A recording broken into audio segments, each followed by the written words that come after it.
हमारा जो डिस्कशन चल रही है वो कंट्रोल्स के बारे में चल रही है जी। टेस्ट ऑफ कंट्रोल्स हमारे मेन ऑब्जेक्टिव है। यहाँ पे हमने कल अपनी डिस्कशन को जहाँ पे अधूरा छोड़ा था वो बेसिकली ऑटोमेटेड कंट्रोल्स के बारे में डिस्कशन चल रही थी। हमने कहा कि दो तरह के कंट्रोल होते हैं, ऑटोमेटेड और मैनुअल। ऑटोमेटेड कंट्रोल्स क्यों समझना ज़रूरी है, मैंने कल आपको बताया था कि अल्टीमेटली आपने sufficient appropriate audit evidence obtain करने होते हैं regarding financial statements to form an opinion. और अगर ये फाइनेंशियल स्टेटमेंट्स इंपैक्ट हो रही हो थ्रू सिस्टम, जाहिर बात है यहाँ से ही अगर फाइनेंशियल स्टेटमेंट किसी सिस्टम से ही जनरेट हुई हैं तो एक कस्टमर का ऑर्डर आता है वो किधर पार होता है, सिस्टम के अंदर। वो ऑर्डर की प्रोसेसिंग किधर होती है, सिस्टम के अंदर। डिलीवरी किस में होती है, जो जेवी है उसके रिगार्डिंग सेल की वो कहाँ पोस्ट होती है, सिस्टम में। कोई ह्यूमन इंटरवेंशन है नहीं है। फॉर एग्जांपल एक डिजिटल इन्वेंट्री सिस्टम है, उसमें क्या आ रहा होगा, प्रोडक्ट 1, प्रोडक्ट 2, प्रोडक्ट 3, आगे उसका रेट फॉर एग्जांपल 10 रुपये है, 20 रुपये है और 30 रुपये है।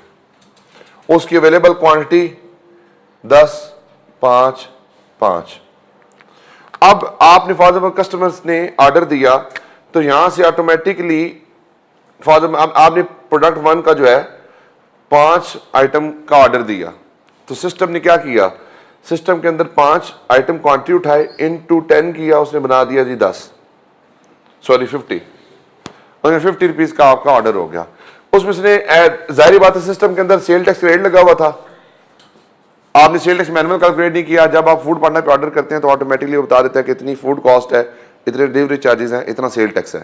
तो क्या सेल टैक्स के लिए पीछे एक बंदा बैठा है खिड़की की पिछली साइड पे, जो आपने ऑर्डर किया तो साथ ही उठा के जनाब बीच में लगा दे सेल टैक्स? ऐसे तो नहीं होता। तो सिस्टम के अंदर ही रेट आ रहा है, सिस्टम के अंदर क्वांटिटी आ रही है, सिस्टम के अंदर ही सेल टैक्स के रेट आ रहे हैं, सिस्टम के अंदर ही डिस्काउंट का इनपुट आ रहा है। तो जो एंटिटी का सिस्टम है, जो पॉइंट ऑफ कॉन्टैक्ट है फॉर द कस्टमर, और जिसकी बेसिस के ऊपर आपकी transaction from the order to the financial statement, जाहिर बात है जब सेल की एंट्री सेल के जीएल में होगी तो आपके ऑर्डर से लेकर सेल की रिकॉर्डिंग तक सब कुछ सिस्टम किसके थ्रू है, सिस्टमैटिक इंफॉर्मेशन के थ्रू है। तो अल्टीमेटली आपकी मैनुअल कंट्रोल तो फिर है ही नहीं उसके अंदर कुछ। देखिए ना, अगर फॉर एग्जांपल यहां पे 10 रुपए का रेट था, सिस्टम ने गलती से इसको 20 रुपए का रेट लगा दिया तो सेल कितनी हो गई है। अगर फॉर एग्जांपल सेल टैक्स यहां पे 0% था और यहां पे सेल टैक्स 17% की एप्लीकेशन हो गई है 17 रुपए का, तो क्या ये गलत काम हो गया। फॉर एग्जांपल इस प्रोडक्ट पे हम डिस्काउंट नहीं देते, सिस्टम ने गलती से डिस्काउंट 10% का लगा दिया तो 10 रुपए का डिस्काउंट भी मिल जाएगा। अब फॉर एग्जांपल 117 माइनस 10 करो, 107 रुपए की सेल रिकॉर्ड हुई है। सेल एक्चुअली रिकॉर्ड कितनी की होनी चाहिए थी, 50 रुपए की। अब देखें ये दोनों में गैप क्या है, मिस स्टेटमेंट। बात समझ आई या नहीं आई? अब इसलिए हमें सिस्टम के कंट्रोल को समझने की जरूरत होती है कि जो इंफॉर्मेशन किसी अकाउंटिंग सिस्टम से प्रोसेस होकर निकलती है, जो अकाउंटिंग इंफॉर्मेशन किसी सिस्टम से प्रोसेस होकर निकलती है, वो हमारे लिए सफिशिएंटली रिलायबल है या नहीं है। इस एग्जांपल में देता हूं आपको। सेल फोन,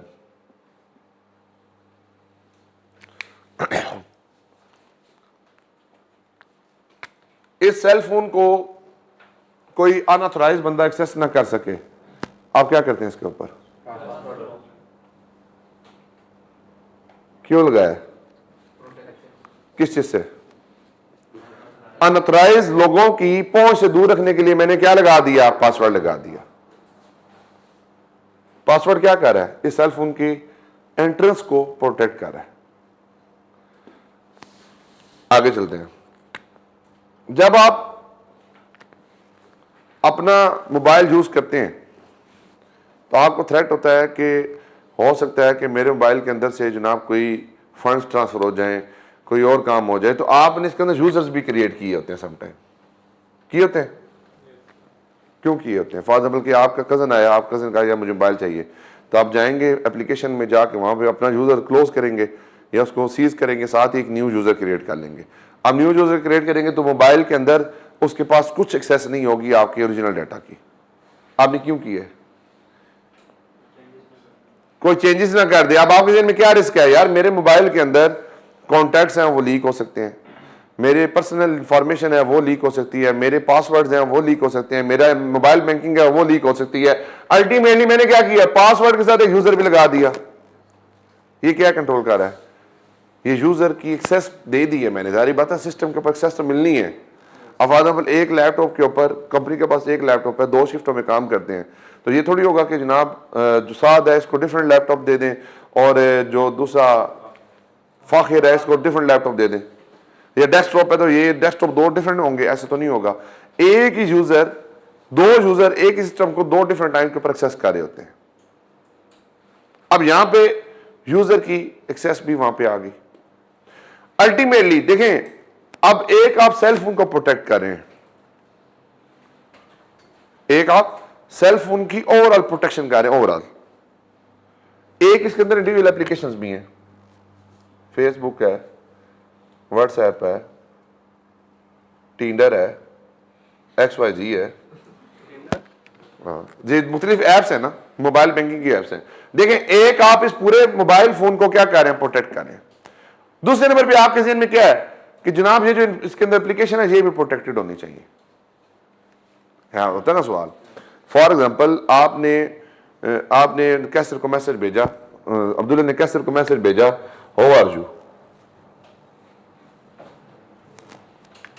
अब्दुल्ला ने कैसर को मैसेज भेजा, हाउ आर यू। व्हाट्सएप के अंदर बग आया, व्हाट्सएप ने कहा चल रहे। अब ये हुआ क्या है? जो इंफॉर्मेशन, यानी कि देखो, जो टेक्स्ट अब्दुल्ला ने कैसर को भेजा है एज इट इज अगर अब्दुल्ला से कैसर को मिल जाता तो इसका मतलब क्या था कि उस सिस्टम के अंदर जो एप्लीकेशन है उसने ठीक काम किया है। अगर आपने मैसेज कुछ और भेजा है, मिला कुछ और है, तो इसका मतलब क्या हुआ है कि जो आपने इनपुट दिया था इंफॉर्मेशन का, जब वो प्रोसेसिंग हुई और उसका जो आउटपुट जनरेट हुआ वो डिफरेंट था। इसलिए आपने सबका देखा होगा, उसके पहले क्या होता है कि हमारी जो व्हाट्सएप के अंदर एंड टू एंड इंक्रिप्टेड होते हैं। एंड टू एंड इंक्रिप्शन से मुराद क्या है कि भाई आप दोनों के अलावा कोई बंदा नहीं देख रहा, यानी आपने भेजा, जो भेजा वो हमने लॉक कर लिया, उसी मैसेज को प्रोसेस किया और साथ को शो करा दिया, कैसर को शो करा दिया, इसको शो करा दिया। बात समझ आती है? अब हम किसकी बात कर रहे हैं? अब हम एक इंडिविजुअल एप्लीकेशन की बात कर रहे हैं कि जो एक मोबाइल फोन के अंदर इंडिविजुअल एप्लीकेशन है वो अपना फंक्शन ठीक तरीके से काम कर रही है या नहीं कर रही। पहले मैंने कौन से कंट्रोल टेस्ट किए? सिस्टम के, यानी कि सिस्टम की एक्सेस के। अगर फॉर एग्जांपल आपके हाथ में डेवलपर के जो टूल्स हैं वो आ जाए, यानी फॉर एग्जांपल अगर आपने किसी सॉफ्टवेयर है उसकी डेवलपमेंट टूल्स आपके हाथ में आ जाए, तो आप क्या करेंगे? मोबाइल फोन की ऐसी की तैसी बजा के रख देंगे। आप अपनी मर्जी से उसको मेंट कर लेंगे, आप उसके अंदर जो है वो आउटडेटेड एप्लीकेशंस भी इंस्टॉल कर लेंगे, आप जो है वो बग्स को भी डिफरेंट तरीके से हैंडल करेंगे। अगर सिस्टम के अंदर जो चेंजेस हो रही हैं, यानी फॉर एग्जांपल आईफोन ने आपको मोबाइल दिया और आपके पास ऑप्शन है कि आप अपने मोबाइल के अंदर खुद चेंजेस कर सकते हैं डेवलपर की। वैसे डेवलपर मॉड किसी हद तक अवेलेबल होता है, लेकिन उससे बढ़कर अगर आप चेंजेस कर सकते हैं तो क्या ये सेल फोन रिलायबल होगा? क्यों नहीं रिलायबल होगा? जारी बात है, ये दानिश के हाथ में गया तो दानिश ने इसने अपनी मर्जी की चेंजेस लगा दी। दानिश ने जब उसको दिया तो वो ट्रैक करेगा भाई इसने क्या चेंजेस किए हैं, तो अब्दुल्ला के पास ट्रैकिंग के लिए कोई इंफॉर्मेशन नहीं होगी। बात समझ आती है? तो अल्टीमेटली एक इस देखिए, अगर हम किसी भी सिस्टम की बात करते हैं ना, एक सिस्टम को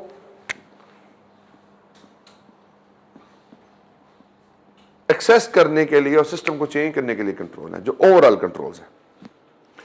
एक वो है जो इंडिविजुअल एप्लीकेशंस के कंट्रोल है जो इसके अंदर है। तो इसका मतलब क्या हुआ कि जो ऑटोमेटेड कंट्रोल्स होते हैं अब जो ऑब्जेक्टिव था बताने का वो क्या था, जो ऑटोमेटिक कंट्रोल्स होते हैं, there are two type of controls. एक है जर्नल आईटी कंट्रोल्स और एक है आपके पास एप्लीकेशन आईटी कंट्रोल्स। अब आपके ज़हन में कौन सवाल आना चाहिए कि ये जनरल आईटी कंट्रोल और एप्लीकेशन आईटी कंट्रोल हम क्यों लिख रहे हैं यहाँ पे?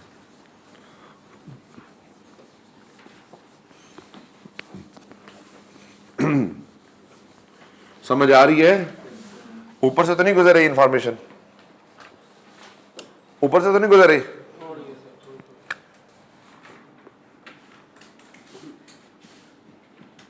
सिस्टम, अगर किसी भी क्लाइंट के ऊपर कोई अकाउंटिंग सिस्टम लगा है तो वो क्या होगा? या वो एसएपी होगा, सैप, या ओरेकल होगा, या क्विक बुक होगा, या वो पीएचडी होगा, एग्जाम्पल के तौर पर। ये सर्टन अकाउंटिंग सिस्टम है जो अकाउंटिंग इंफॉर्मेशन को प्रोसेस करते हैं और प्रेजेंट करते हैं after receiving the input, then processing, then presenting the output. तो आप किसी क्लाइंट को अगर सैप लगा हुआ है एग्जाम्पल के तौर पर, तो सैप एक मेन एप्लीकेशन है, सैप एक मेन सिस्टम है। इस सिस्टम के आगे सब सिस्टम्स हैं। फॉर एग्जाम्पल एक प्रोक्योरमेंट का सिस्टम है जो उसे परचेज इसको देखता है, एक एचआर मॉड्यूल है, एक आपका फाइनेंस का मॉड्यूल है, एक इसमें आपका सप्लाई चेन है, एक इसमें आपका ऑर्डर टू कैश यानी कि सेल का मॉड्यूल है, क्विक बुक। मैं वैसे ये सिस्टम बताएं आपको, अगर किसी लाजमी नहीं कि सारे सिस्टम किसी क्लाइंट पे लगे हों, हो सकता है कोई एक सिस्टम किसी क्लाइंट पे लगा हो। तो मैंने कहा सैप लगा हुआ है, तो सैप मेन आपका एक मॉड्यूल है, सैप मेन एक एप्लीकेशन है। हर एप्लीकेशन की सब एप्लीकेशन होती हैं। फॉर एग्जाम्पल जो प्रोक्योरमेंट डिपार्टमेंट है, इसको एक प्रोक्योरमेंट का मॉड्यूल मिला हुआ है। प्रोक्योरमेंट के मॉड्यूल का काम क्या है? आपके कोटेशंस रेज करना, कंपैरेटिव स्टेटमेंट्स बनाना, ऑर्डर प्लेस करना, गुड्स रिसीव करना, ये सारे काम किसके हैं? प्रोक्योरमेंट के। एचआर मॉड्यूल क्या काम करता है? सैलरीज की प्रोसेसिंग करता है, हायरिंग से रिगार्डिंग अनाउंसमेंट्स करता है, बाकी जो काम होते हैं एचआर का मॉड्यूल यहाँ पे कर रहा है। फाइनेंस का मॉड्यूल फाइनेंशियल स्टेटमेंट की प्रिपरेशन करना, फिर उसके बाद जेवी की पोस्टिंग करना, जेवी की अमेंडमेंट करना। फिर एक है सप्लाई चेन। सप्लाई चेन क्या होता है? जो आपके रॉ मटेरियल्स को मैनेज कर रहे होते हैं, जो कब कितना लीड टाइम लगता है इंपोर्ट करने में, किस तरीके से उसको मैनेज करना है, वो सप्लाई चेन है। ऑर्डर टू कैश मतलब सेल्स, सेल्स का मॉड्यूल है जो सेल्स से रिलेटेड मैटर को देखता है। अब ये सिस्टम है सैप, ये क्या है? ये एप्लीकेशन है। सिस्टम क्या है? सैप। एप्लीकेशंस क्या हैं? Procurement, HR module, finance module, supply chain module, order to cash module. This all are application. यानी कि सैप क्या? आपका मोबाइल फोन। प्रोक्योरमेंट का module WhatsApp, Facebook, YouTube, Instagram, Twitter, LinkedIn. ये क्या है? यानी कि आपका मोबाइल क्या है? सिस्टम। आपका मोबाइल क्या है? सिस्टम है। उस सिस्टम के अंदर डिफरेंट एप्लीकेशंस हैं। तो आपने एक इस सिस्टम को भी सबसे पहले तो देखें, सबसे पहले मैंने किसको सिक्योर करना है? सिस्टम को। जब सिस्टम सिक्योर हो जाएगा तो फिर मैंने किसको देखना है? एप्लीकेशन को। तो जो जनरल आईटी कंट्रोल है वो किसको देखते हैं? ओवरऑल सिस्टम को देखते हैं। और एप्लीकेशन आईटी कंट्रोल क्या देखते हैं? सिर्फ एप्लीकेशंस को देखते हैं। पहले यहां तक ये बेहतरीन उम्मीद बन रही है, ये बताएं कि ये चीज कोई समझ आई आपको यहां तक?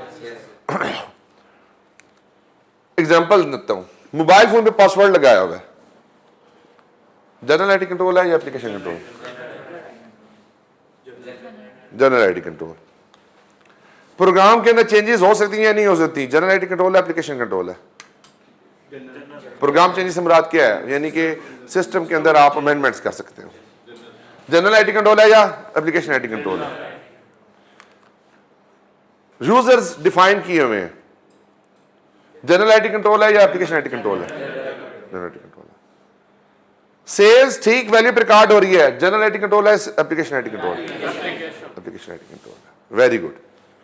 ये डिफरेंस सीफैब के बच्चों को भी नहीं पता होता, मैं सही बता रहा हूं आप लोगों को। ये आप जो भी चीजें बताने जा रहा हूं ना आपको, ये इंटायरली डिफरेंट होंगी। ये जैसे एग्जांपल सेट होगी ना एक, तो आपको पता चलेगा कि क्यों जीआईटीसी को परफॉर्म किया जाता है और उसका resultant impact application IT control पे क्या आता है, और इसका रिजल्टेंट इम्पैक्ट आपकी जो सब्सटेंटिव टेस्टिंग है उसके ऊपर क्या आता है। और अगर यहां पे कोई स्टेटमेंट निकले तो उसमें स्टेटमेंट का इम्पैक्ट क्या होगा। फॉर एग्जाम्पल कि कंट्रोल्स की वीक होने की वजह से सेल आपने ओवर रिकॉर्ड कर दी, आपने ये देखा। चलो मैं आपसे एक सवाल करता हूं, सिस्टम के अंदर रेट का एरर आ गया। रेट का एरर से मुराद क्या है, क्या देख रहे हो, चैप्टर नंबर 6 है। देखो सिस्टम के अंदर रेट का एरर आ गया। रेट का एरर से मुराद क्या आ गया, यानी कि जब आप कोई चीज परचेज करते हैं तो 10 रुपए की जगह 20 रुपए का रेट लगता है, 20 की जगह पे 40 का रेट लगता है, डबल रेट लगना शुरू हो गया। अब इफेक्टिवली देखा जाए तो अगर 100 की सेल है तो सेल कितने की होगी, 200 की बुक हुई होगी। और अगर 400 की सेल बुक हुई है तो उसका मतलब क्या है कि एक्चुअल सेल कितने की है, 200 रुपए की सेल है। 400 की बुक हो गई है तो 200 की एक्चुअल सेल है। अब ये जो 200 रुपए की एक्स्ट्रा सेल हमने बुक कर ली है, अगर फॉर एग्जांपल सिस्टम के अंदर आपको ये चीज पता चल जाती है कि रेट डबल लग रहा है, आपने 2-3 ट्रांजैक्शन टेस्ट की, आपको पता चल गया कि जनाब ये कुछ एरिया के अंदर ये प्रॉब्लम आया था, कुछ प्रोडक्ट्स में ये प्रॉब्लम आया था।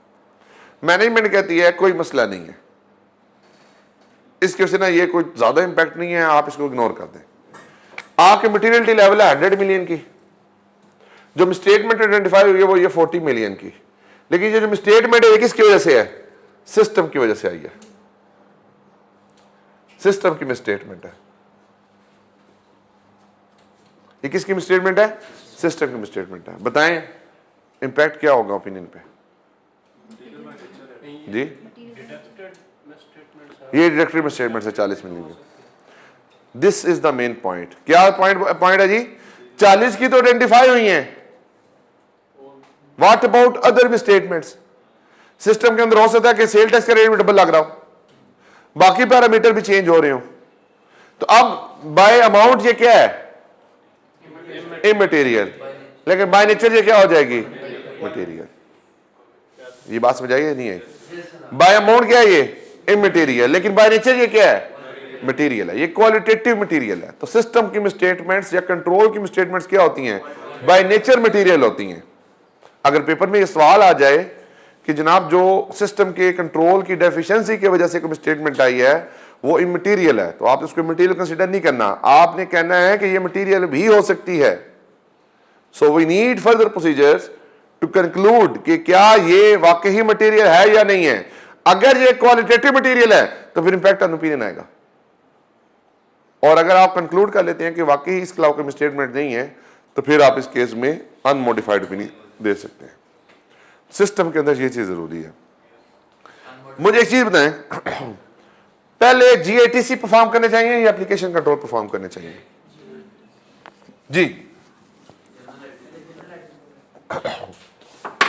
पहले जनरल आईटी कंट्रोल होने चाहिए या application IT control? General IT control. क्यों जनरल आईटी कंट्रोल जी? क्योंकि सिस्टम को देखेंगे तो एप्लीकेशंस पे आएंगे। अब एप्लीकेशन में 3 चीजें सिर्फ होती हैं। एप्लीकेशन में होती है इनपुट, प्रोसेस और output. For example cell invoice है, सेल इनवाइस क्या है आपकी, आउटपुट है। जो सेल इनवाइस जनरेट हुई वो क्या है, आउटपुट है। इस सेल इनवाइस को बनाने के लिए क्या क्या चाहिए होगा, rate, quantity, discount, invoice number automatic generate होता है, discount percentage, withholding tax percentage, other parameters. ये सारे क्या थे? ये सारे क्या थे? इनपुट थे। रेट कहां से आया होगा? रेट कहां से आया होगा? इस रेट के बैक साइड पे एक आपकी डेटाबेस होगी। उस डेटाबेस के अंदर एक अमाउंट होगी। वो अमाउंट बैक्ड बाय होगी किसके? अप्रूव्ड रेट लिस्ट के।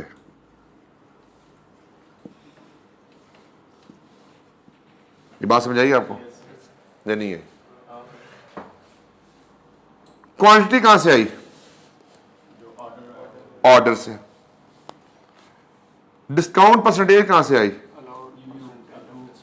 पॉलिसी से। विथहोल्डिंग टैक्स परसेंटेज कहां से आई? इनकम टैक्स ऑर्डिनेंस से। देखें, आपने इनपुट की वैलिडेशन कर ली है कि जो इनपुट है वो ठीक है या नहीं है। अब देखें, ये इनपुट प्रोसेस से मुराद क्या होगा? प्रोसेस से मुराद है rate into quantity, total amount, वो अमाउंट इंटू डिस्काउंट, डिस्काउंट की अमाउंट, ये अमाउंट इंटू विथहोल्डिंग टैक्स की अमाउंट, विथहोल्डिंग टैक्स की परसेंटेज, और नेट इनवॉइस की अमाउंट। अब वो जो अमाउंट प्रोसेस हुई है वो क्या है? सिस्टम की फंक्शनैलिटी है। सिस्टम की फंक्शनैलिटी से क्या बना? आउटपुट। आउटपुट क्या है? Sale invoice. तो सेल इनवॉइस आपको एक पेज नजर आ रहा होता है, या फूड पांडा के ऊपर जब आप ऑर्डर करते हैं तो आपको एक इनवॉइस नजर आती है कि आपकी ये बिल है। तो वो बिल बेसिकली इस तरीके से बनता है, उसमें एक इनपुट है, एक प्रोसेस है और एक आउटपुट है। बात समझ आइए आपको? क्लियर है? ठीक होगी जी बात। अब आते हैं, अभी आप लोगों ने कहा, मुझे एक चीज बताएं, अगर आते सारी बीइंग ऑडिटर मैं ये काम शुरू कर दूं तो रिस्क क्या है? यानी एप्लीकेशन आईटी कंट्रोल को पहले स्टार्ट करने से प्रॉब्लम क्या आ सकती है? सिस्टम के अंदर अगर कोई प्रॉब्लम है तो एप्लीकेशन तो ठीक हो ही नहीं सकती। या अगर फॉर एग्जाम्पल कैसर के कंप्यूटर में बैठ के उस्मान एंट्रियां करता रहे, अब उसकी ऑनरशिप कौन लेगा डाटा की? उस डाटा की तो ऑनरशिप कौन नहीं लेगा। फॉर एग्जाम्पल सेल की 100 एंट्रियां पास कर दी हैं, उस्मान ने बैठ के, लॉगिन किसका यूज किया है? कैसर का। अब वो 100 एंट्रियों की ऑर्डर ट्रेल नहीं है, कोई उसकी बैक एंड पे उसकी वैलिड सपोर्ट नहीं है। ठीक है जी, आगे चलें। अगर फॉर एग्जाम्पल के क्या नाम है तुम्हारा, भूल जाता है, उमेश ने फॉर एग्जाम्पल सिस्टम के अंदर जाके प्रोग्राम चेंजेस कर दिए। प्रोग्राम चेंजेस क्या होती हैं? हाँ जी, प्रोग्राम चेंजेस क्या होती हैं? पता होना चाहिए ना, आईटी पढ़ क्या है ना आप लोग। सिस्टम डेवलपमेंट होती है, एक एप्लीकेशन बनती है, उसके अंदर प्रोग्राम आ गया। फॉर एग्जाम्पल प्रोग्राम क्या होता है? उसकी फंक्शनैलिटी के फीचर ही चेंज कर दिए जाए। फॉर एग्जाम्पल अब्दुल्ला के पास राइट है कि एक एंट्री को मॉडिफाई कर सकता है। कोई भी एंट्री पोस्ट की हो ना, अब्दुल्ला उसको मॉडिफाई कर सकता है। बताएं ये एप्लीकेशन कंट्रोल का इशू है या जनरल आईटी कंट्रोल का इशू है? दोबारा सोचें जी, मैं साहब ने बताना है। मैंने जेवी पास की, जेवी जो है ना आपने कहा रिवर्स कर दें। आपके पास राइट है जेवी को रिवर्स करने का, आपके पास रेट को चेंज करने का राइट है, आपके पास सिस्टम के अंदर हर चीज को चेंज करने का राइट है। बताएं ये एप्लीकेशन का इशू है या जनरल आईटी कंट्रोल का इशू है? जनरल आईटी कंट्रोल का इशू है। साल बताओ जनरल आईटी कंट्रोल। अब्दुल्ला बताओ आप क्यों जनरल आईटी पे आए हो? ठीक है, अल्टीमेटली देखो सिस्टम के अंदर एक राइट उसको एस्टैब्लिश हुआ है, वो राइट अगर गलत इस्तेमाल हुआ तो सिस्टम की फंक्शनैलिटी खराब हो जाएगी, और सिस्टम की फंक्शनैलिटी खराब होगी तो जितनी एप्लीकेशन है सारी उसकी वजह से हिट हो जाएंगी। फॉर एग्जांपल अगर कैसर सुपर यूजर है, नुमान सुपर यूजर है। सुपर यूजर वो होता है who has super powers, Superman. He can change the system whenever he required. तो जो जिस बंदे के पास ये राइट्स एस्टैब्लिश हुए किसने दिए हैं? वो सिस्टम ने राइट्स दिए हैं, एप्लीकेशन का राइट नहीं है, वो सिस्टम ने वो राइट दिए हैं उसको। वो राइट अगर गलत इस्तेमाल होंगे तो जितनी एप्लीकेशन है क्या हो जाएंगी? सारी एप्लीकेशन पर उसका इंपैक्ट आएगा। अब आते हैं हम जरा कि जब भी हम आईटी कंट्रोल्स को टेस्ट करते हैं, अभी आज का ऑब्जेक्टिव क्या है? IT related controls, automated controls की डिस्कशन करना। ये समझ आ जाएंगे तो पेपर में 5-10 नंबर का यहां से सवाल अक्सर आ जाता है, जिसमें डिफरेंट पैरामीटर्स होते हैं। फॉर एग्जाम्पल आपको कंट्रोल्स बताएगा, कहेगा बताएं इसमें प्रिवेंटिव कंट्रोल कौन से हैं, करेक्टिव कंट्रोल कौन से हैं, डिडक्टिव कंट्रोल कौन से हैं। या सवाल आ जाएगा differentiate between the IT application control and IT general control, ये सवाल आ जाएगा। या सवाल आ जाएगा सिनेरियो बेस्ड, आपको कोई सिचुएशन दे देगा, बताएगा इस पर आप कौन कौन से कंट्रोल को टेस्ट करेंगे। सवाल आ जाएगा सिस्टम की डेवलपमेंट के बारे में कि अगर नया सिस्टम बनता है तो उसके कंट्रोल कौन कौन से होते हैं। तो we will discuss each and every aspect of the IT related controls, हम उसके एग्जांपल्स के साथ देखेंगे चीज़ों को। एंड आई बिलीव कि इंशाल्लाह इस लेक्चर्स के बाद आपकी जो अंडरस्टैंडिंग है वो बहुत अच्छी आईटी कंट्रोल्स के ऊपर बिल्डअप हो जाएगी। सबसे पहले हम करते हैं जनरल आईटी कंट्रोल।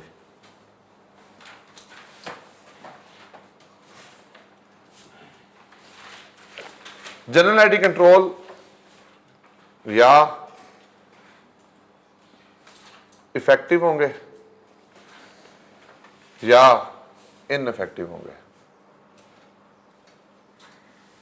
होते क्या हैं ये डिस्कस अभी करते हैं।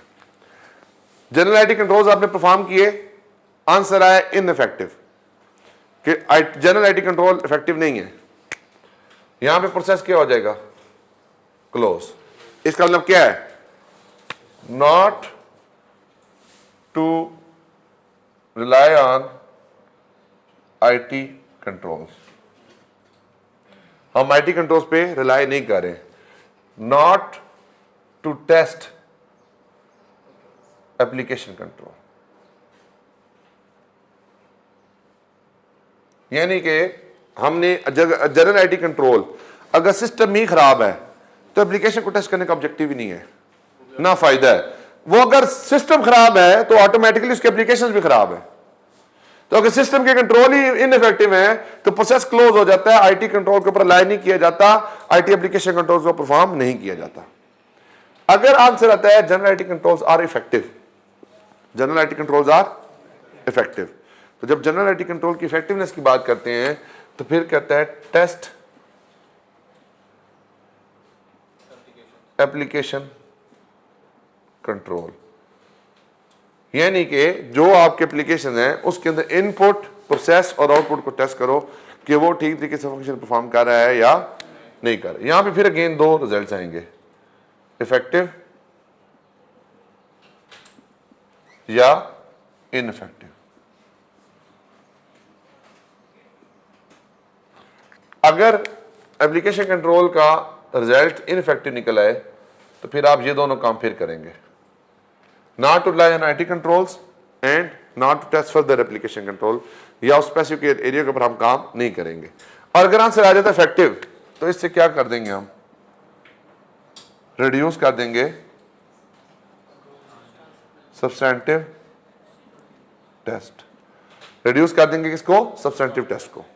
अब आपके ज़हन में सवाल ये आना चाहिए कि ये जो कंट्रोल टेस्टिंग होती है इसके स्टेप्स कितने होते हैं। जी, कंट्रोल इसका ऑटोमेटिक कम हो जाएगा। अगर एप्लीकेशन के कंट्रोल बेहतर है तो कंट्रोल कम हो जाएगा, कंट्रोल कम होगा तो सब्सटेंटिव प्रोसीजर्स भी कम हो जाएंगे। अब हमने कितने स्टेप्स देखे थे जी कंट्रोल टेस्ट को परफॉर्म करने के लिए, 1, 2 and 3। There is no need to perform the step number 3। Why? क्योंकि controls are homogeneous and perform by the system without human intervention. Example लें, आप फूड पार्टनर के थ्रू ऑर्डर करते हैं, अगर फूड पार्टनर ने एक ऑर्डर की कैलकुलेशन गलत की है तो मींस सारी कैलकुलेशंस गलत कर रहा है। अगर फूड पार्टनर एक कैलकुलेशन ठीक कर रहा है तो मींस सारी कैलकुलेशंस ठीक कर रहा है। इसलिए ही है, क्यों? क्योंकि सिस्टम के अंदर एक जो पैरामीटर डिसाइड हो जाता है उसी पैरामीटर के मुताबिक बाकी फंक्शंस भी काम करते हैं। अगर एक ट्रांजैक्शन ठीक है तो बाकी भी क्या है, अगर एक गलत है तो बाकी क्या है। तो डिफरेंट सिनेरियोज के अंदर डिफरेंट सिनेरियोज बना लिए जाते हैं, हर केस का एक सिनेरियो बन जाता है। उस अल्फाज में मैंने सिस्टम के अंदर एप्लीकेशन कंट्रोल टेस्ट करना था कि भाई डुप्लीकेट कस्टमर्स तो नहीं है, ये सिस्टम डुप्लीकेट कस्टमर तो नहीं जनरेट करता। तो मैं क्या करूंगा, मैं जब नया कस्टमर क्रिएट कर रहा हूंगा तो उसमें जो कस्टमर का नंबर है उसको मैं चेंज करने की कोशिश करूंगा, सिस्टम क्या कर देगा, एरर दे देगा। या एग्जांपल लें पासवर्ड की, आप फेसबुक के ऊपर बैठे, आपने पासवर्ड वहां पे प्रेडिक्ट करना शुरू कर दिया, एक दफा पासवर्ड दिया गलत, दूसरी दफा दिया गलत, तीसरी दफा दिया गलत, चौथी दफा क्या कर देगा आपका सिस्टम ब्लॉक कर देगा आपका। अब एक फॉर एग्जांपल कि अगर मैं 1 2 3 4 5 किसी का पासवर्ड लगाता हूं तो हर बंदे का पासवर्ड लग रहा है, तो मींस पासवर्ड ठीक नहीं है, पासवर्ड की पॉलिसी ठीक नहीं है।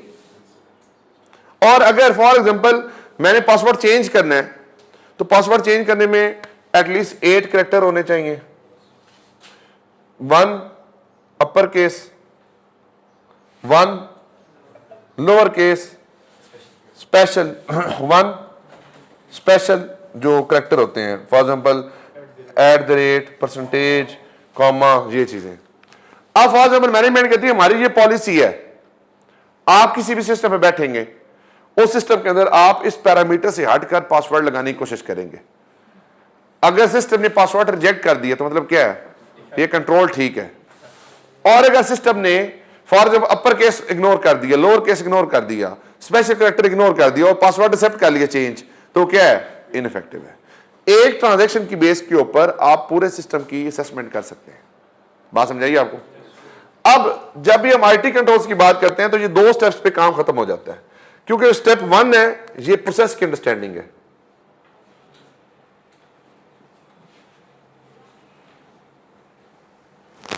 और जो स्टेप 2 है ये वॉक थ्रू है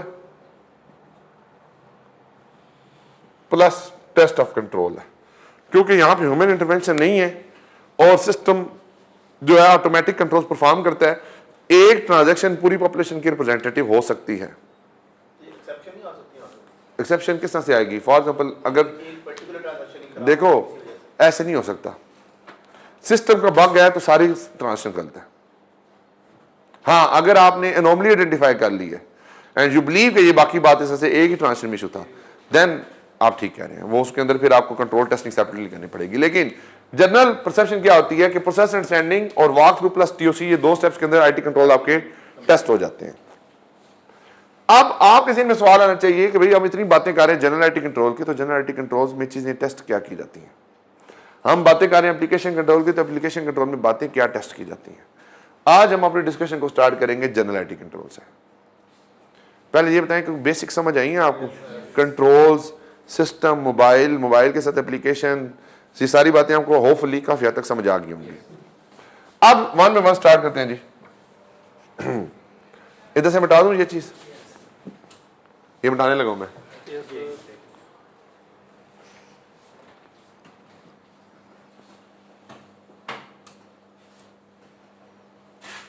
मेरी साहब समझ आ रही है? पक्की बात है। उस्मान किधर गया? समझ आ रही है? आसान है, मुश्किल है? सर अगर किसी यूजर को सिर्फ एक ही एप्लीकेशन में अमेंडमेंट करने की परमिशन, अभी बात करते हैं, बहुत डिटेल में डिस्कशन। अभी तो मैंने सिर्फ एक आपको ओवरव्यू दिया है, अभी एक्चुअली उसके अंदर जो काम होते हैं वो क्या होते हैं, किस तरीके से होते हैं, आप उसकी डिस्कशन करते हैं।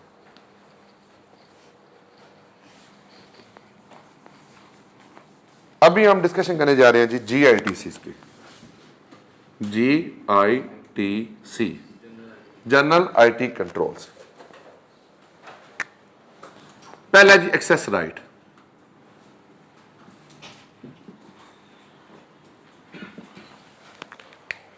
फॉर एग्जांपल 2 चीजें यहां पे तुम्हारी बात से स्टार्ट की मैंने। एक्सेस राइट से मुराद क्या है? सिस्टम को एक्सेस करने का राइट और सिस्टम में एप्लीकेशन को एक्सेस करने का राइट। फॉर एग्जांपल आप प्रोक्योरमेंट के बंदे हैं, अब्दुल्ला सीधे होकर बैठो, आप प्रोक्योरमेंट के बंदे हैं, क्या आपको बैंक पेमेंट की प्रोसेस को देखने की इजाजत होनी चाहिए? नहीं होनी चाहिए। क्यों? आप करेंगे क्या? प्रोक्योरमेंट भी खुद करेंगे, पेमेंट भी खुद कर देंगे, और हो सकता है कि आप वो प्रोक्योरमेंट कर लें जो बिजनेस के लिए यूज ही ना करनी हो, तो कंपनी के फंड्स क्या हो जाएंगे? वेस्ट हो जाएंगे। तो एक्सेस राइट से मुराद क्या है कि जो बंदा है उसके पास कौन से राइट्स एस्टैब्लिश होते हैं, उसकी जॉब डिस्क्रिप्शन क्या है, उसने काम कौन कौन से करने हैं। आप फॉर एग्जाम्पल पहले आप प्रोक्योरमेंट डिपार्टमेंट में थे, आप वहां से आपके ट्रांसफर हो गए सेल्स डिपार्टमेंट के अंदर, तो क्या आपके पास ये राइट रहने चाहिए? ये राइट क्या होने चाहिए? सीज होने चाहिए। और सीज करने के बाद क्या होने चाहिए? न्यू राइट्स आपको एस्टैब्लिश होने चाहिए। या फिर कैसे छोड़ के चला गया तो कैसे के पास सिस्टम की एक्सेस रहनी चाहिए? नहीं रहनी चाहिए।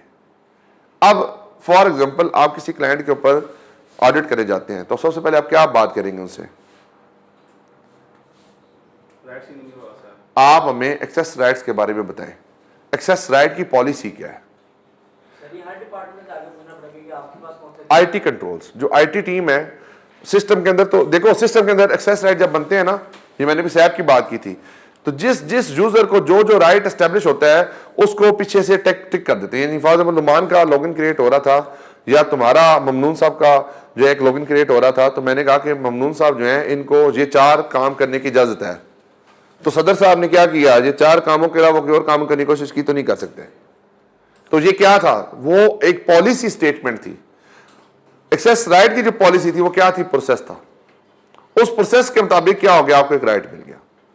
अब 2 चीजें यहां पे, एक सिस्टम की एक्सेस का राइट है और एक आपके उसके अंदर एप्लीकेशन का राइट है। मेन इसके ऊपर सारी बात आपकी होती है। अब फॉर एग्जाम्पल के कैसर जो है ये पे रोल फंक्शन को देखता है, तो क्या कैसर के पास फाइनेंस की बाकी एप्लीकेशन को व्यू करने का राइट होना चाहिए? नहीं। क्या जेवी पोस्ट करने का राइट होना चाहिए? नहीं। फॉर एग्जाम्पल जो बोर्ड ऑफ डायरेक्टर्स होते हैं, they are overseeing the business, तो क्या बोर्ड ऑफ डायरेक्टर को आप समझते हैं कि उसके पास जेवी पोस्ट करने का राइट होना चाहिए? अगर हम किसी बोर्ड ऑफ डायरेक्टर के मेंबर को जेवी पोस्ट करने का राइट दे देंगे तो प्रॉब्लम क्या आएगी? वो अपनी मर्जी से फिक्टिशियस एंट्रियां पास करेंगे और अपने फाइनेंशियल रिजल्ट्स को अचीव करने की कोशिश करेंगे। क्या सीएफओ के पास जेवी पोस्ट करने का राइट होना चाहिए? नहीं होना चाहिए, क्योंकि सीएफओ क्या है, एक अपर पोजीशन के ऊपर है। उस पोजीशन पे ये नहीं एक्सपेक्ट किया जाता कि वो लोअर लेवल के फंक्शंस को क्या करे, परफॉर्म कर रहा हो। बात समझ आती है आपको? अब एक्सेस राइट्स की डेवलपमेंट होती है, पॉलिसी होती है और एक्सेस राइट की डेवलपमेंट होती है, और हर पीरियडिक टाइम के बाद उस एक्सेस राइट्स को रिव्यू भी किया जाता है कि कहीं पे जो चेंज है उस चेंज को प्रॉपर्ली इनकॉर्पोरेट किया गया है या नहीं किया गया। ये बात समझ आई आपको? अब इसके बाद दूसरे इसमें आता है एक्सेस राइट के ऊपर किसी का कोई इतराज, कोई इतराज नहीं है। अब इसके ऊपर आप पहले तो आपने क्या लिया, पॉलिसी स्टेटमेंट ली। पॉलिसी से आपने क्या आइडेंटिफाई किया, प्रोसेस की अंडरस्टैंडिंग ले ली कि जनाब वो जो मैनेजमेंट ने अपनी, सबसे पहले तो ये देखना है कि मैनेजमेंट ने कोई पॉलिसी बनाई हुई है किसके रिगार्डिंग, एक्सेस राइट्स के रिगार्डिंग, और क्या उस पॉलिसी के मुताबिक काम होता है या नहीं होता। अच्छा, आज आप पॉलिसी ली तो पॉलिसी में आपने क्या चीज देखनी है, प्रिवेंशन, डिटेक्शन एंड करेक्शन। तो वो क्या तीनों पैरामीटर्स कंट्रोल्स के वहां पे जो आइडेंटिफाइड है वो काम करते हैं या नहीं करते। फिर आपने क्या टेस्ट करना है, उस पॉलिसी की इंप्लीमेंटेशन की जो पॉलिसी मैनेजमेंट ने बताई है क्या वो हो भी रही है या नहीं हो रही। तो आप क्या करेंगे, स्पेसिफिक यूजर को सिलेक्ट करेंगे। फॉर एग्जाम्पल मैंने उमेश को सिलेक्ट कर लिया। उमेश जो था ये फाइनेंस का बंदा था, उमेश के पास सप्लाई चेन के मॉड्यूल के राइट्स भी आ रहे थे। तो मैंने क्या कहा कि भाई पॉलिसी तो आपकी बनी हुई है लेकिन पॉलिसी की इंप्लीमेंटेशन है नहीं है। बात समझाइए आपको? दूसरे नंबर पे आता है जी आपका डोमेन। ये भी अल्टीमेटली एक्सेस राइट के अंदर से एक चीज निकलती है, domain of user. For example हम जब भी कोई नया एम्प्लॉय आता है, आप फॉर एग्जाम्पल के माजिद आया है अकाउंट्स डिपार्टमेंट के अंदर एज मैनेजर, तो मैंने कहा जी मैनेजर @abc.com। अब फॉर एग्जाम्पल हमारे ऑफिस के अंदर 20 मैनेजर्स हैं, हर मैनेजर को मैनेजर 1 मैनेजर 2 करके हम एक्सेस दे देते हैं। अब कोई भी यूजर कोई भी एंट्री पास करेगा तो क्या उस एंट्री का ट्रैक रिकॉर्ड होगा? जो पूछो बताएं। क्या फॉर एग्जाम्पल मैं भी मैनेजर हूं, ये भी मैनेजर है, हम दोनों के पास एक ही लॉगिन है, सुबह टाइम आके वो काम करता है, शाम टाइम आके मैं काम करता हूं, तो क्या मैं ट्रैक कर सकता हूं कि किसी अकाउंटिंग एंट्री पास की है? आप आइडेंटिफाई कर सकते हैं कि किसने काम किया? अब्दुल्ला सोए नहीं हो रात को? बेटा जितनी इंपॉर्टेंट ये डिस्कशन है आपकी सोच है, ये 10 से 15 नंबर का सवाल है। ये ना समझ आया तो मैं जेन्युइन बता रहा हूं, आप पेपर में बैठ के बिल्कुल ब्लैंक होंगे इसके ऊपर। और अगर आप बुक में से पढ़ के खुद पढ़ने की कोशिश करेंगे तो समझ नहीं आएगी, तब सोना नहीं है तुमने। डोमेन ऑफ द यूजर क्या होती है कि वो लॉगिन उसका जिसके थ्रू उसने एक्सेस करना सिस्टम को। अगर वो जेनेरिक लॉगिन है, अगर जेनेरिक लॉगिन है तो मतलब क्या है कि आप आइडेंटिफाई नहीं कर सकते कि किसने अकाउंटिंग एंट्री पास की है, किसने सिस्टम को एक्सेस किया है। तो जो डोमेन ऑफ द यूजर है जेनेरिक नहीं होनी चाहिए। डोमेन ऑफ द यूजर क्या नहीं होनी चाहिए, जेनेरिक नहीं होनी चाहिए। फॉर एग्जाम्पल के आपका जो फेसबुक का यूजर नेम होता है हर एक बंदे का डिफरेंट होता है, उसमें क्या क्या रहता है? फर्स्ट नेम, लास्ट नेम, ये दो चीजें लाजमी होती हैं, फर्स्ट नेम और लास्ट नेम।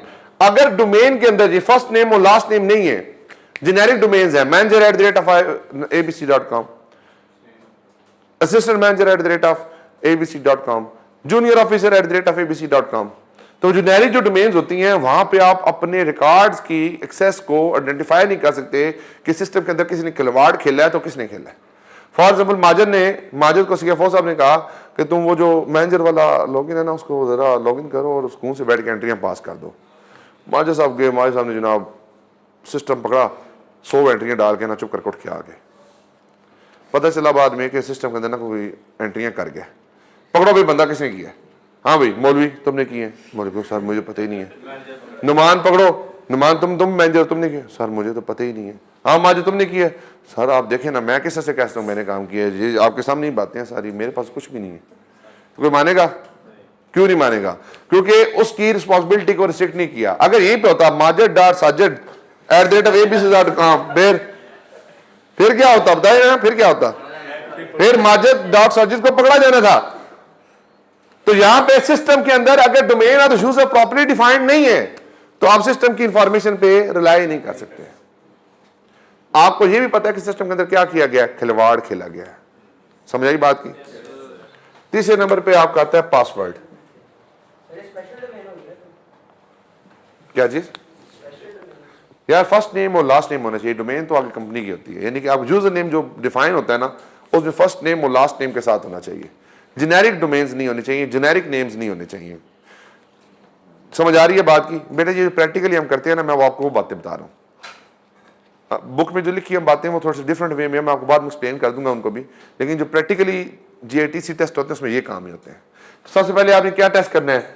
क्या डोमेन और यूजर की पॉलिसी एग्जिस्ट करती है और क्या पॉलिसी के अंदर वो पैरामीटर्स मौजूद हैं जो भी हम डिस्कस कर रहे हैं, फर्स्ट नेम लास्ट नेम ये चीजें। और उसके बाद आपने इसको वॉक थ्रू करना है कि क्या कोई, अब फिर आप क्या करेंगे, लिस्ट ऑफ यूजर्स ले लेंगे, पूरे यूजर्स की लिस्ट ले लेंगे, उनके यूजर नेम की लिस्ट ले लेंगे। अगर उसमें जेनेरिक जो है तो आप कहेंगे कि जनाब इसकी इंप्लीमेंटेशन ठीक नहीं है। समझाई बात की? ये ऊपर से गुजर गई। तीसरे नंबर पे क्या है? पासवर्ड। पासवर्ड प्रोटेक्टेड होना चाहिए। जब आप पासवर्ड की पॉलिसी देखते हैं तो पॉलिसी में ये लिखा होगा कि हम अपने कंप्यूटर के ऊपर, टेबल के ऊपर, चेयर के ऊपर पासवर्ड को नहीं लिख सकते। पासवर्ड हर 2 महीने के बाद चेंज करना है। पासवर्ड जब चेंज करना है तो प्रीवियस पासवर्ड 2 साल तक आप यूज नहीं कर सकते। पासवर्ड जब चेंज करना है तो उसके अंदर जो आपके 8 नंबर होने चाहिए, एक स्पेशल कैरेक्टर, एक अपर केस, एक लोअर केस होना चाहिए। ये सारी चीजें क्या है? पासवर्ड की पॉलिसी है। अगर पॉलिसी में ये सारी बातें हैं तो पॉलिसी क्या है? इफेक्टिव। और अगर पॉलिसी को टेस्ट करना है कि पॉलिसी की इंप्लीमेंटेशन हुई है या नहीं हुई, तो हम क्या करेंगे? किसी एक सिस्टम पे बैठ जाएंगे और डमी यूजर क्रिएट कर लेंगे अपना, उसके अंदर ये सारी चीजों को चेंज करके चेक करेंगे। फॉर एग्जाम्पल पहले एक पासवर्ड लिखूंगा, फिर उस पासवर्ड को चेंज करूंगा और चेंज करने के बाद दोबारा पुराना पासवर्ड नया पासवर्ड रखने की कोशिश करूंगा, तो क्या हो? नहीं चेंज होना चाहिए। अगर चेंज हो जाता है तो सिस्टम ठीक काम नहीं कर रहा। इसी तरह से फॉर एग्जाम्पल अगर उसने कहा है कि 8 कैरेक्टर होने चाहिए तो मैं 7 कैरेक्टर के साथ पासवर्ड सेव करने की कोशिश करूंगा। 7 कैरेक्टर के साथ उसको क्या देना चाहिए? एरर। अगर मैं फॉर एग्जाम्पल कहता हूं कि 2 महीने के बाद पासवर्ड चेंज होना चाहिए तो मैं सिस्टम की डेट चेंज करके चेक करूंगा कि 2 महीने के बाद उसने मुझे सिस्टम को एक्सेस करने की कोशिश की है या नहीं की। तो हर चीज के ऊपर मैं क्या कर रहा हूं? जो पॉलिसी है उसकी अंडरस्टैंडिंग ले रहा हूं। पॉलिसी का ऑब्जेक्टिव क्या है? Prevention, correction and detection. और उस पॉलिसी की इंप्लीमेंटेशन किस तरीके से होगी? वॉक थ्रू कैसे होगी। अब यहां पे आप क्या कर रहे हैं? एक यूजर के ऊपर बैठकर आप अपने तरीके से चीजों को चेंज करने की कोशिश कर रहे हैं। समझाई बात की या नहीं आई? ऊपर से तो नहीं गुजरी? क्लियर? आगे आता है super user. Super user is a person who has the everything right to do in the system. He can change the accounting entries. He can post any type of accounting entry. He can change the rates. He can change the logs. He can change each and everything of the system. क्या system के अंदर super user होने चाहिए? क्या system के अंदर super user होने चाहिए? जो बच्चे कहते हैं यह हाथ खड़ा करें, पहले बताएं, सुपर यूजर हो सकता है या नहीं हो सकता? अभी आप कह रहे थे नहीं सारे, अब आप सारे आगे हाँ पे। देखें, आप कभी किसी बैंक में गए, बैंक में अगर कोई अकाउंटिंग एंट्री गलत हो जाए तो क्या करते हैं, वो ऊपर से अपने सीनियर को बुलाता है और सीनियर लगाता है, पासवर्ड लगा के उस एंट्री को क्या किया जाता है, रिवर्स किया जाता है। फॉर एग्जांपल आप सेल किसी मेट्रो पे चले गए, हाइपर स्टार पे चले गए, वहां पे आपने कोई चीज रिटर्न करनी है या उसने बिल पंच कर दी है, बिल पंच करने के बाद आपने कहा नहीं ये तो चीज मैं लेनी नहीं है, ये वापस करो, तो ऊपर से आपको कहता है सीनियर को बुलाओ, सीनियर आता है, सीनियर पासवर्ड लगाता है, फिर एंट्री क्या होती है, रिवर्स होती है। तो सुपर यूजर के बगैर सिस्टम ऑपरेट नहीं हो सकता, सुपर यूजर का सिस्टम के अंदर होना जरूरी है। लेकिन सुपर यूजर जो काम करता है वो ऑथोराइज हैं या अनऑथोराइज्ड हैं, वन थिंग। और दूसरी बात, कितने सुपर यूजर हैं, कि ये तो नहीं कि हर डिपार्टमेंट में 4 सुपर यूजर बनाए हुए हमने, तो होगा क्या, फिर कोई भी सुपर यूजर उठेगा, सिस्टम के अंदर चेंजेस करेगा और चेंज करके चला जाएगा। सिस्टम के अंदर ज्यादा सुपर यूजर नहीं होने चाहिए, लिमिटेड स्पेसिफिक सुपर यूजर होने चाहिए जिनका काम क्या हो, specifically correction of the accounting entries हो, या आपके सिस्टम के अंदर जो गलत काम हो गया उसको ठीक करने की कैपेबिलिटीज होनी चाहिए। अब बिंग ऑडिटर हम क्या करेंगे, पूछेंगे कितने सुपर यूजर हैं, फिर उनके पास राइट कौन कौन से हैं, सुपर यूजर ने कब कब सिस्टम को एक्सेस किया, उनका लॉग दे दें, लॉग लेंगे, फिर हिस्ट्री लेंगे, हिस्ट्री में देखेंगे कि उसने कहां कहां पे अकाउंटिंग एंट्री पास की, वो चेक करेंगे, और अकाउंटिंग एंट्री की रैशनैलिटी को चेक करेंगे कि जो अकाउंटिंग एंट्रियां पास की हैं सुपर यूजर ने, क्या वो प्रॉपरली ऑथोराइज थी, क्या उसके काम को प्रॉपरली किसी ने रिव्यू किया है, क्या उसके काम को प्रॉपरली किसी ने अपने सिस्टम के अंदर जाके चेक किया है या नहीं किया। और अगर सुपर यूजर के एक्टिविटीज हो रही हैं बट विदाउट ऑडिट ट्रेल हो रही हैं, तो सिस्टम क्या हो जाएगा आपके लिए, इनइफेक्टिव हो जाएगा। This is the main and the super critical area in the audit of any company, जहां पे हम आईटी कंट्रोल्स की बात करते हैं। This is the most important. Authorised होना चाहिए, कोई भी हो सकता है। ऑडिटर क्या करेगा, हाँ बिल्कुल, ऑडिटर सुपर यूजर के एक्सेस लेकर सिस्टम के अंदर चेंजेस की कोशिश करेगा और देखेगा कि क्या लॉग उसका क्रिएट हो रहा है या नहीं हो रहा। ठीक है, देखिए सुपर यूजर सिस्टम में होना जरूरी है। तो सुपर यूजर की पॉलिसी फिर क्या कहती है, कितने सुपर यूजर होंगे, उनके सुपर यूजर के काम को रिव्यू कौन करेगा, पीरियडिक उनकी असेसमेंट कौन करेगा, अगर चेंजिंग राइट्स करना तो वो कौन करेगा, सुपर यूजर जो काम करेगा तो उसके बाद कितने दिन के अंदर अंदर उसकी जो है रिपोर्टिंग होगी, अपनी जस्टिफिकेशन देगा। These all are the policies. फिर आप चेक करने के लिए देखेंगे सिस्टम के अंदर जाके कि कौन कौन सुपर यूजर है। अगर पॉलिसी इनफेक्टिव हो गई तो ये काम होगी नहीं, तो ये एरिया क्या हो गया, इनफेक्टिव। अब इसके अंदर कुछ ऐसे की क्रिटिकल कंट्रोल्स होते हैं जो अगर इनफेक्टिव हो जाए तो पूरा सिस्टम इनफेक्टिव हो जाता है। For example super user ineffective हो गया तो पूरा सिस्टम इनफेक्टिव हो गया, एक्सेस राइट इनफेक्टिव हो गया, पूरा सिस्टम इनफेक्टिव हो गया। हाँ, डोमेन के ऊपर शायद आप ज्यादा नहीं करेंगे, कोई चीज निकल आएगी तो कोई प्रॉब्लम इतनी नहीं है। इसके बाद अगले जो कंट्रोल्स है ना वो भी इतने ज्यादा मतलब की क्रिटिकल नहीं होते। फॉर एग्जांपल डाटा बैकअप,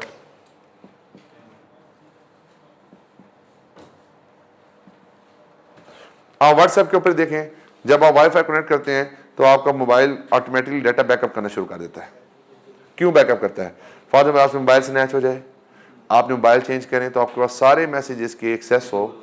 ठीक है, सारे मैसेजेस की आपके पास क्या होनी चाहिए, एक्सेस होनी चाहिए, ताकि आप सिस्टम को जब भी दोबारा रिस्टोर करें तो आपके पास उसकी एक्सेस होनी चाहिए। अगर फॉर एग्जांपल किसी सिस्टम के अंदर बैकअप की फंक्शनैलिटी ही नहीं है तो रिस्क क्या है कि कल अगर कोई डिजास्टर आता है, कोई प्रॉब्लम आती है, तो कंपनी के पास अपने सिस्टम को रिस्टोर करने के लिए अल्टरनेटिव ऑप्शंस क्या होंगे।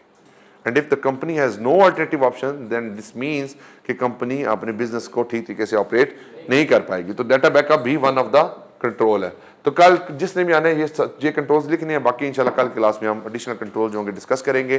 फिर हम जो मेन डिस्कशन होगी हमारी, एक नया सिस्टम जब बनता है, कोई भी सैप लगाया जाता है, ओरेकल लगाया जाता है, कोई भी नया सॉफ्टवेयर लगाया जाता है, तो उसके प्रोसेस स्टेजेस क्या होती हैं और हर स्टेज के ऊपर मेजर काम क्या होता है, ये भी हमारे पेपर का पार्ट हो सकता है, चीज़ें हो सकती हैं। इसके अलावा कुछ ऐसे एडिशनल पैरामीटर्स हैं जो यहाँ पे समझना ज़रूरी हैं। तो GITCs के ऊपर कल का पूरा दिन हमारा लग जाएगा। ठीक है जी, तो GITCs के ऊपर हम कल अपनी डिस्कशन को कंक्लूड करेंगे इंशाल्लाह। अगर टाइम मिला तो हम आईटी एप्लीकेशन कंट्रोल को कंक्लूड करेंगे और इसके साथ हम इसकी प्रैक्टिस करके साथ इस पैरामीटर को, इस चैप्टर को क्या कर देंगे, क्लोज कर देंगे जी। किसी का कोई सवाल जी? No question.